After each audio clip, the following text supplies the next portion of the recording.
Money FM 89.3, the best of Saturday mornings.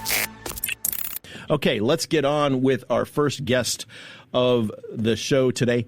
Literally just flew in less than 3 hours ago from the United States, from San Francisco. And still looks fresher than both of us. Unbelievable. Aron Cramer is the president and global CEO of BSR. It is a globally recognized, he is a globally recognized authority on just and sustainable business. And they are looking at, with their deep expertise in business and human rights, and he's had a career in journalism and global advocacy, talking a lot about sustainability and ESG. Aron, great to have you with us today. Thanks for joining us. Great to be with you. And as Neil said, you look very good for having just gotten off a 15-whatever-hour flight. Check back in a few hours and see how I'm doing.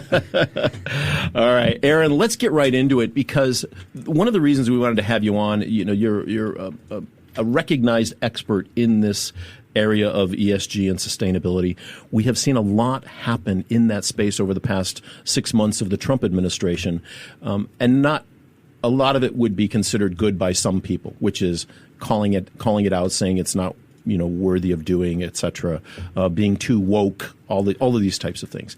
Give us your take on where we're at right now with the corporate thoughts on sustainability in the U.S., but more broadly around the world. Well, I think companies don't have the luxury of giving in to political points of view that may come and go. Companies have to think about today, certainly, and Lord knows there's enough change happening in the world of business right now. Technology, obviously trade relations, geopolitics, supply chains that look very different. There's a lot of change happening. But companies have to think about access to natural resources. They have to think about the costs of extreme weather.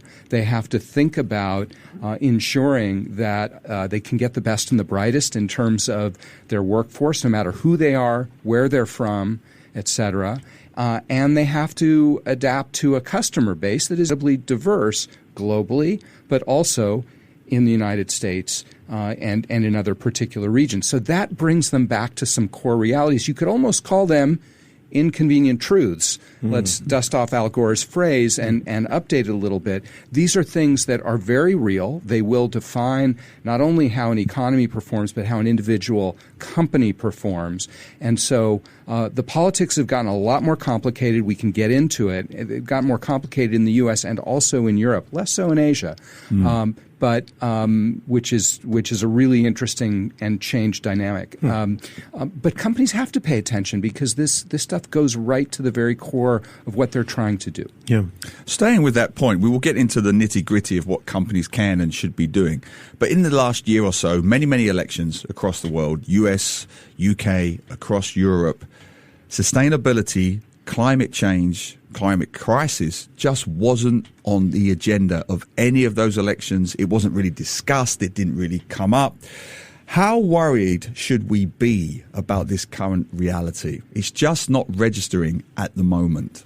I'm quite concerned about it. So one of the things that I think those of us who work on sustainable business need to change is to conceptualize, deliver, and communicate about sustainability in ways that resonate with the average person trying to get through their day, their month, their year, raise a family, all of that. And, all this talk about net zero, it lands, I'm going to show my age, it lands and is understood about as well as ICBMs and throw weights back during the Cold War. I mean, these are the technical iterations of these questions. And so we have to put people in the frame a lot more. We have to, and frankly, Singapore, I don't live here, but I visit. We have my organization, we have an office here. Singapore, I think, gets this. We have to tie sustainability to human progress. That's what people care about. And I think those of us who work on this have gotten a little bit in our own way in terms of forgetting about that very basic fact. I love that point. Just to briefly follow up, this is something I bring up a lot with Steve Okin. This is where you could possibly learn from Donald Trump. And what I mean by that is we can turn up our noses at populism, but by its very definition, it's popular. Simple slogans that cut through to the man and woman on the street. It's digestible. It's memorable. What are the lessons we should learn from populism and the recent political trends and apply them in the world of sustainability? I think meeting people where they are is a good example. And the fact is that there are a lot of things that resonate with people in general that may not be labeled as sustainability. I'll give you an example from where I live in California. We have an insurance crisis in California right now because of wildfires, because of extreme drought. So that is a problem that lands in your mailbox, and it goes to your household budget, but it's not labeled as green. It's not labeled as sustainability, but that's the cause of it.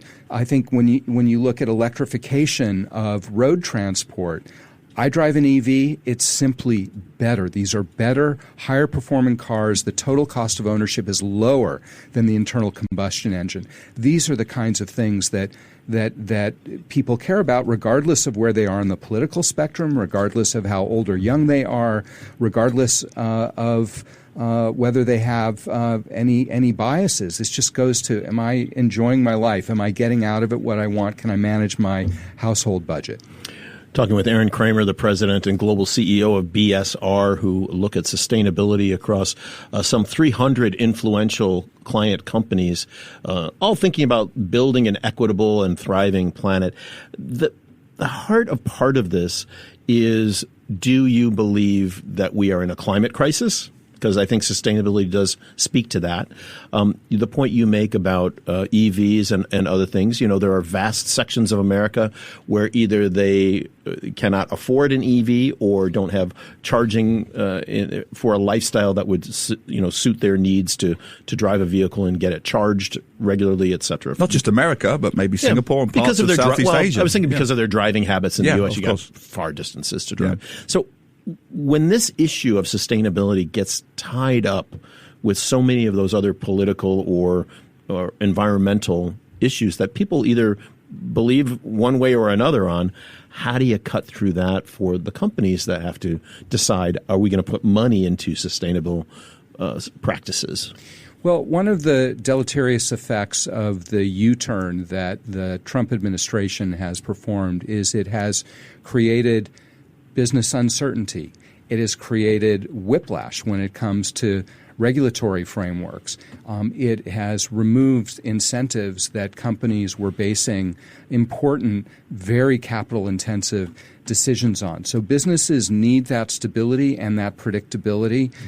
And what's an example or two of those types of decisions that, or whiplash that you say? Well, the Inflation Reduction Act is probably the best example. There are a lot of incentives created for manufacturing electric vehicles, for building batteries, for creating a supply chain for the critical minerals that are needed. And the incentives are being withdrawn, and subsidies are being provided to other forms of energy.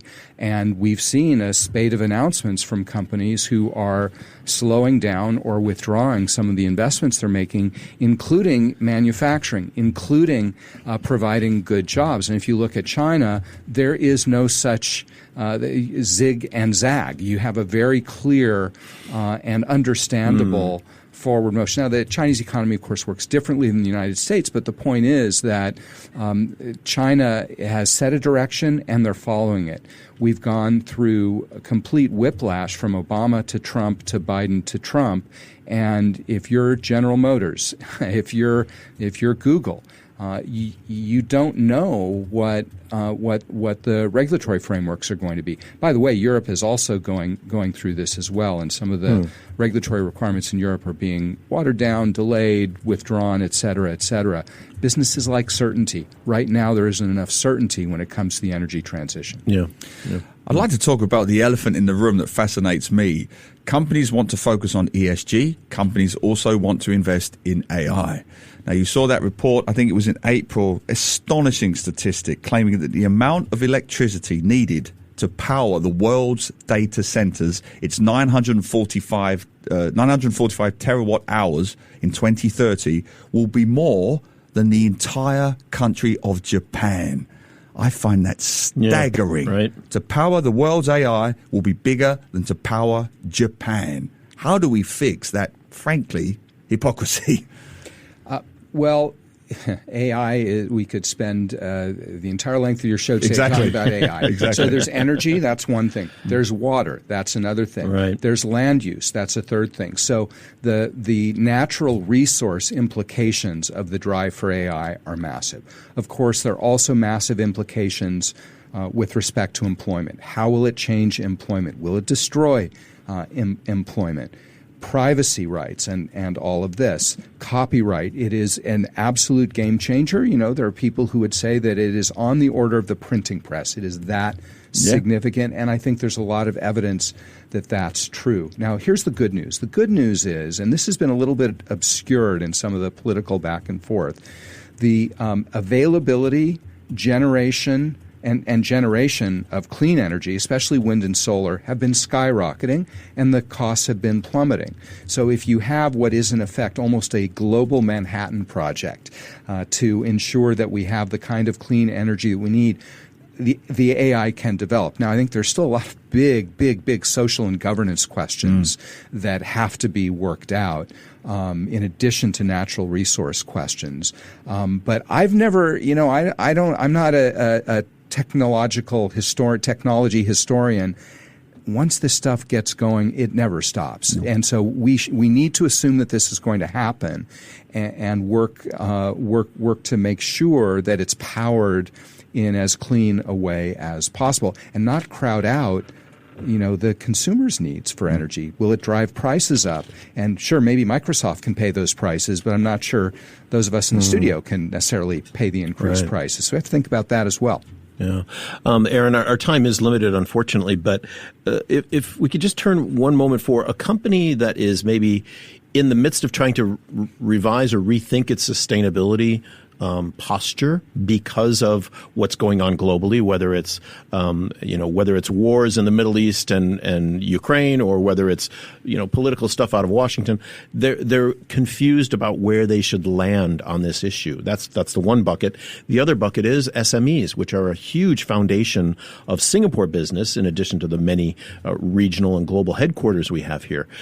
They are also struggling, I think, to understand what they should focus on when it comes to sustainability, never mind Scope 2 and Scope 3 and all that supply chain stuff. Where do they begin to look now? Where do they begin to frame this discussion internally in their organizations from what you're saying at BSR? Yeah, I mean, I think it's a really good point. SMEs do have to think of things differently. They don't have big sustainability departments. But SMEs are often embedded in the community in ways that large companies are not. SMEs often have a different kind of relationship with their employees than the largest companies do, and those are actually natural assets. The SMEs are more embedded with the people who are most directly affected by the decisions that they take. So that's an advantage. When it comes to some other things, it is more complicated, and that's where I think banding together SMEs so that they can leverage their purchasing power, so they can communicate with relevant governments about what they need to be able to access clean energy, because their energy prices go up and go down. The volatility in energy markets is bad for every business, and it can almost be fatally bad for smaller businesses. Yeah. And just briefly from me, finally, you said earlier that ESG attitudes are different in Asia. I'm fascinated by that. How and why? So one thing that is happening right now is the slow but steady convergence regionally on sustainability has stopped and is actually in retreat. Now, there is more momentum in Asia, in key economies in Asia, Singapore, Japan, China, than you see in some other parts of the world. That stability, the longer-term mindset that often is certainly true here in Singapore, and I think it is true in China. And then there is inevitably a link between human development in Asia that is different than it is in Europe or in North America. So I think that's one of the reasons why things seem to be cruising along with fewer interruptions in this part of the world than where I live. Aron Cramer, we have to leave it there. Thank you so much, President, Global CEO of BSR and sustainability expert. Great to have you with us. Thanks for making the effort to jump off the plane and come on the studio, and have a great week in Singapore. To listen to more great interviews, download our podcasts at audio.sg or download the audio app. That's AWEDIO, audio at the App Store and Google Play.